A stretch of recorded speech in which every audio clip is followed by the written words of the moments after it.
omukulembeze w'ekibiina kya National Unity Platform Robert Kyagulanyi Ssentamu Bobi Wine alabudde Abesimbyewo nga bavuganya ku kaadi ya NUP babeere beegendereza nga balonda abantu bagenda okubakuumira akalulu kaabwe baleme kulonda bantu abanaayiwayo ekibiina. Kyagulanyi abadde Mbale nkyalero ng'ayolekera ebitundu by'e Buduuda gy'agenza okuwenja akalulu. Agambye nti ba agenti b'Abesimbyewo bulijjo bagulirirwa naye ku mulundi guno Abesimbyewo balina okuba bakalaba balonda abatalina mulugube okubeera ba agenti baabwe. Agambye nti singa ekibiina kinaafuna abantu abeesimbu bajja kusobolera ddala bulungi okuvuganya. 15 January banange mulonde ambulera kino tugenda kikola eggwanga lyonna kwate ebibere byammwe namwe mutekinga ekyaki namwe mutekinga obuvunanyizibwa mutuyambeko mutambuze message bwena baagala okubeera ba agenti baffe si bano Museveni baagala okukozesa naye ng'oli walaali tuukirira bakandideti baffe tuselectinge. President Yoweri Museveni yatuuse mu bizinga by'Evuma naye gy'agenza okuyigayo akalulu akanaamuzza mu buyinza afuge ekisanja eky'omusanvu. Ebyo nga biri bityo abakulembeze b'ekibiina ky'NRM mu disitulikiti y'Ewakiso bamaliriza okukola enteekateeka eya President Yoweri Museveni era abakwatidde bendera gy'agenda okutambulirako ng'agenza okunoonya akalulu Sabbiiti ejja. Bakulembeddwa mu ssente wa NRM Wakiso Moses Mayanja nga bagamba nti bateesiteese ebifo bibiri ekisaawe ky'omupiira ekya Wax mu kibuga ky'Entebbe gye basuubira okufuna abantu abasoba nti 2,200 okuva mu ggombolola Kasanje Katabi Bussi Kajansi mu kibuga Ntebbe n'ab'omu Makindye Ssaabagabo. Justin Mbabazi RDC wa Wakiso agambye nti ebyokwenda byonna byakunywezebwa okusuka ku mbeera eya bulijjo kwe kuwanjagira banna NRM abagugulana nti beesonyiwa entalo omukadde kano. Ku Mande essaawa emu mube nga mutuuse ku kisaawe wano Entebbe Wax okulaba nti tujja kwaniriza pulezidenti mu bungi era enteekateeka zonna y'ensonga lwaki olwaleero ebyokwerinda byonna mubalabye wano abawanvu n'abampi okulaba nti tunyweza ebyokwerinda. Bana NRM mu kibuga ky'Entebbe bakulembeddwa ssente bwabwe omukadde w'ekkanisa Stephen Kabuye yaliko mmeeya w'ekibuga ekyo saako mmeeya aliko Fabrice Lulinda ne bassente ba NRM okuviira ddala ku byalo bagambye nti beeteeseteese bulungi okumwaniriza. Tugenda kuwera okufuna obusaati obwa yunifoomu yaffe. Obusaati bujja kubeera wano ku gate buli muntu akafune. N'olwekyo kiyamba nnyo ggwe okujja amangu n'ofunawo akafuuno olabira obulungi. Ekyokubiri, paakingi yaffe enkulu wano wonna tewagenda kubeerawo mmotoka. Paakingi enkulu egenda kubeera mu Mayor's Gardens zijja kuba safe. Ate awalala tukolaganye ne bannaffe Abayisiraamu okutuwa Islamic space eri naye tugenda okupaakingayo emmotoka zaffe. Ojja kubayo security ekuuma emmotoka ezo waza mpaka n'oganze njagala kugenda wali. Tusaba tuleme kuwa bannaffe abakulu b'eddembe bizibu tubanguyire nabo batwanguyire. CBS eyogeddeko n'abamu ku beetabe mu lukuŋŋaana olwo bakulembeddwa akwatidde NRM bendera kuba mmeeya wa Town Council Kajansi John Bosco Ssegembe bagamba nti batandikiddewo okweteekateeka. Disitulikiti Wakiso gyesingamu abantu abangi naye bwe batuuka okulonda ate ne basinga kulonda ludda luvuganya gavumenti ng'ab'NRM bagamba nti ku luno bafungizza. Omubaka wa Paalamenti omukyalo wa disitulikiti y'e Kassanda era akwatidde NUP bendera mu kalulu akabindabinda Flavia Nabagabe Kalule asabye abalonzi mu disitulikiti y'e Kassanda obutakkiriza kuwudduusibwa bannaabwe bwe bali ku mbiranye abagenda baboogerera nti bwe bataliiko kibakoledde kitundu. Nabagaba abasabye batunuulire ebyo byakoze babasinziira okubasukkulumya. Omusasi waffe James Kana Sebuguzi katuwe bisingawo.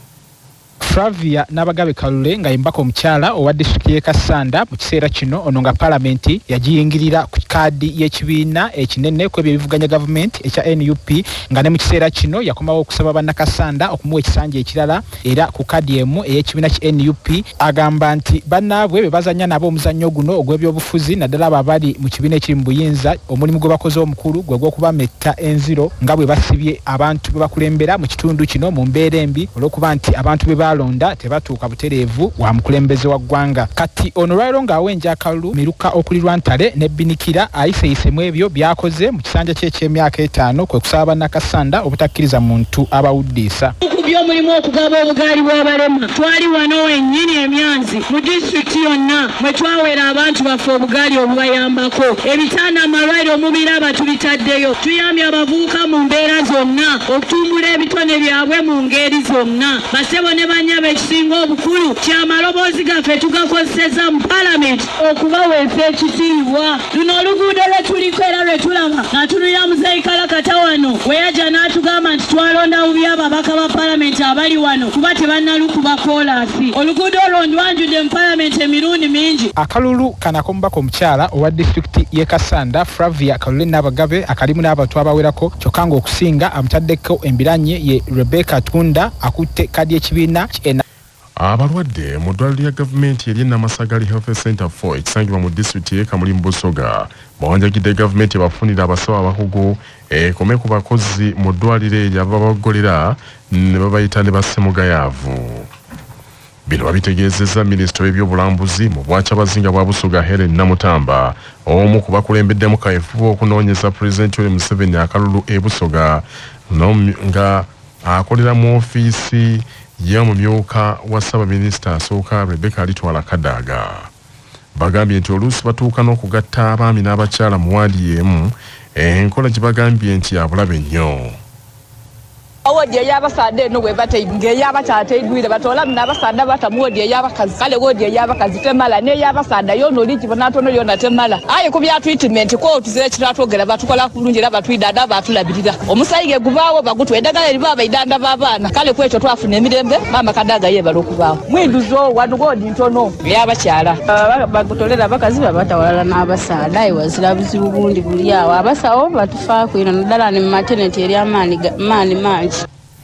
Bwe batyo abalwadde nga bawanjaga omu ku basawo mu ddwaliro eryo Kampi Nora asiimye gavumenti n'abazirakisa abazze badduukira eddwaliro eryo wakati mu kusomoozebwa okungi kwe badde bakoleramu ebbanga lyonna. Kyagulanyi Center okuva eno mu kyalo eky'e Kamuli tuuse okwebaza maama Kadaga olw'obuyambi baleetera abalwaire baife eno mu kyalo. Abalwaire baife baba mu kyalo olwisi ebintu ebinti basobola kubyetuusaako beene so tumwebaza nti asoboire okwidda okwongera etafaali. Minisita Namutamba mu kubaanukula asuubizza okutuusa ensonga zaabwe eri bekikwatako n'asaba ne Pulezidenti Museveni nti afube okutuukiriza byazze asuubiza ab'e Kamuli. Nga Busoga muzeeyi tuli kusaba abantu bokka kyeberaliikirire butatuukiriza bintu by'owabasuubiza baba tuli kusaba obituukirize baba tuli kusaba abantu bali kati baidda kuwa akalulu aye bali kwenda maama entebe enene yeyongereku omuwendo entebe gyali kwa Basoga bakobye temala so baba Basoga bajja kwa bululu maama Kadaga abasabye nti kasita akalulu abaana Kamuli kasaba n'asinga mu Busoga mwomono okulonda Pulezidenti Museveni maama asuubiza aidda kubaabone. Ng'ebulambale bannayuganda beetabe mu kulonda omusasi waffe Mubaraka Sebufu Junior atemyetemye ebbendu lya Bukomansimbi North okumanya akalulu bwe kayimiridde oluvannyuma lw'Abesimbyewo ku mutendera gwa Pulezidenti ogendayo ne banoonyezaayo abantu baabwe akalulu. Ebiwandiiko by'akakiiko ebyokulonda biraga nti Bukomansimbi North erina abalonzi emitwalo 465 nga balondera mu bifo 119 okuva mu gombola 6 ezikola ekitundu ekyo. Abaagala ekifo ky'omubaka wa Bukomansimbi North bali 8 okuli owa NUP Dr. Ndiwala na Christine Nandagire era ye mubaka aliyo kaakano Salimu Kiseko wa NRM, Haji Katerege Muhammad wa Jema n'abalala batalina bibiina. Kyokka oluvannyuma lwa Pulezidenti Museveni akwatidde NRM bendera okuba olukungaana kagadde emirembe mu gombola y'ekitanda n'asaba akalulu abakwatidde NRM bendera mu kitundu ekyo ate ne Robert Kyagulanyi Ssentamu naye sabbiiti eno bwe yabadde ku kisaawe ekitaasa mu Bukomansimbi North naye yasabidde bana NUP akalulu kaakano bana NRM ne bana NUP buli omu yeewera nti obuwanguzi bwabwe. Ayogerera ekibiina ky'NRM mu Bukomansimbi Kizito Mukutu Kimuli agambye nti Pulezidenti Museveni yabongedde amaanyi era asabye abalonzi obutatunuulira kabonero kalala konna wabula balonde bbaasi. Fulaga yenali Kyagulanyi byezi yagenda mulonda balina fulaga ya nuku wawulidde wayogera ku balina fulaga ya independent so bwe kiri nja kubasaba tugoberera ebyo wa nuku alonzi wa nuku wenali alonzi wenali independent tumanya bano baminzani tubimanyi so n'olwekyo abenali mutunyerere ku nsonga. kyokka ssaabawandiisi wa NUP Bukomansimbi Ssaalongo mu West Dennis Intensive agambye nti owaabwe Kyagulanyi yayongedde okulaga bannabukomansimbi nti NUP terina gwekolagana naye mulala yenna okuggyako abo bokka abaweebwa tikiti y'ekibiina era abalina akabonero aka umbrella. Ssaalongo mu West Dennis Intensive General Secretary w'olukiiko lwa NUP Bukomansimbi District. Tulina essanyu lingi nnyo ku lwa pate yaffe kubanga nti ebyaliwo nga omukulembeze waffe Robert Kyagulanyi Ssentamu Mutanda Bukomansimbi byali biraga nti obuwagizi bw'ekibiina bwali bubalansinga 5-5 kwabo abaali bazze kuba namunigina nga babuzizza abatuuze nti bo be batumiddwa naye President bwe yazze n'alaga abantu batambula nabo. Bukomansimbi North eronda mu ngeri ya siiti eronda mu ngeri ya ngeri nga siiti era mu ngeri oboolyawo kyoyinza okuyita ekintabuli yasooka kulemberwa wa NRM ate NUP n'egitwala kakana abalonzi balinzirwa 15 omwezi guno gwa Gatonnya okusalawo gwe banaakwasa ekitundu ekyo.